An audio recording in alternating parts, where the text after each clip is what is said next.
All right, picking back up where we left off. So we're on page 86 now of the lab guide, starting at number 5, the inferior view.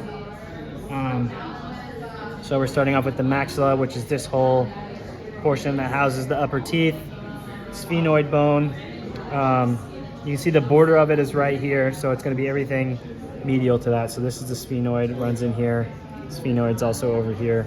A little hard to tell where the edges Point of to it it are. on this side again. Right in here.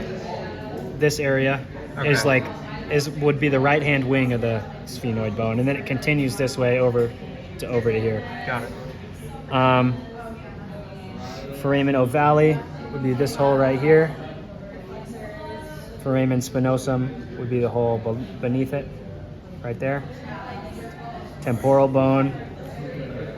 Yeah, moving on to the temporal bone. Temporal bone's on the outside, over here. So they contain the carotid canal. So the carotid canal and the foramen lacerum kind of go together. So this is the foramen lacerum. And remember, on like a real life person, that wouldn't be a hole, there'd be cartilage covering up that hole. But the carotid canal is this like trough right here. So the internal carotid artery, right? Yeah. Would be running right through here. Yeah, and then it would enter the skull. Not exactly through the foramen lacerum, but you know. Okay. External auditory meatus, we know what that is right there. Styloid process right here and here. Styloid. Point to the styloid again. I just needed a different view. Yeah. It's just it's These easy, two. but Yeah. All right. I just had a bad view of it. Sure. The stylomastoid foramen, or the styloid foramen, is the little hole between the mastoid and the styloid process. So it's right there. Makes sense. Yeah. Jugular foramen are these two oblong holes right here on either side of the foramen magnum. Okay. The vomer is this bone right here, dividing the nasal passage. Remember, we also pointed it out right here. So that's just the continuation of it right there. Palatine bone right here. They form your palate, so it kind of is divided in half on that line. So you got your right and left palatine bone. Occipital bone, big boy back here. Hypoglossal canal. It's actually easier to see on this model. Are these holes right here on either side of the foramen magnum. Occipital condyles here. They articulate with the first vertebrae. And then foramen magnum here. Cranial fossa, yes. So now we're moving on into the interior portion of the cranium. So you can see it's pretty easily divided. So you have your anterior cranial fossa here, middle cranial fossa right in there, and then your posterior cranial fossa.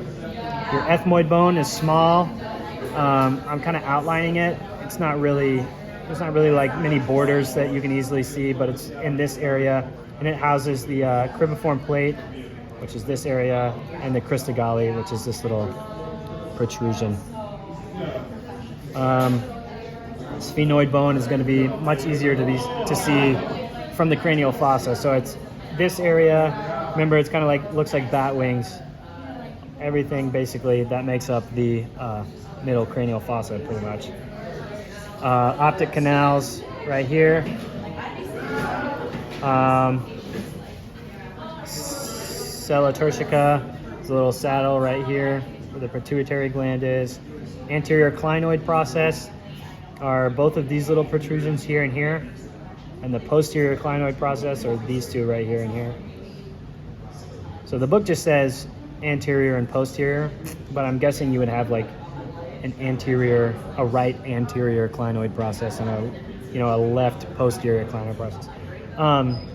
Foramen rotundum, the round guys right here.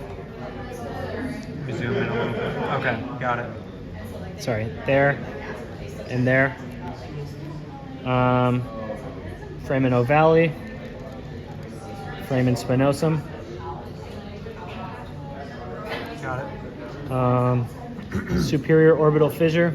It's easier if you look at it from this angle. These oblong Right. things right there. So the other one's over here. Yeah, that's a good view. Okay, temporal bone. So now we're over here. Contains the foramen lacerum. So it's this hole right here. And the carotid canal. It's not exact, because this is a model, it's not exactly the best, but this little, it's kind of like this little crater right here would normally be a hole where the carotid artery would be coming out of. That was a free one, that's not in your book. Yeah. Internal auditory meatus right here. Jugular foramen right here. Middle meningeal vessels, right. Those come out of your foramen rotundum. Here we go. And you can see this indentation. I'm tracing it with my probe right there. Yeah. That would be the indentation of a middle meningeal vessel. So on some models and skulls, you can really see like branches. They're like little troughs in the skull, like go out this way. Basically just like little squiggles where the middle meningeal artery would be. Occipital bone back here.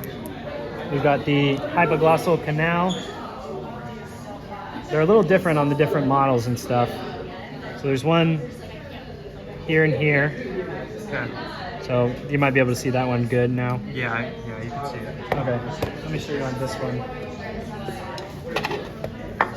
So this one, hypoglossal canal, real big. And then foramen magnum. And that's it.